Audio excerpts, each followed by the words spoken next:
I'm so happy that I knocked fear in the face and I said yes to this amazing opportunity. So, my name is Allison, and I'm a special needs mom who cannot work out of the house.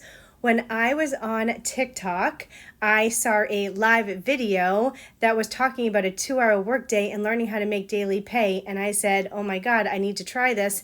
And I am so happy that I did, because I am literally not even 2.5 months in. I made $13,000 as a complete newbie. And I stink at technology. So I was so scared that I was going to need technology. I did not.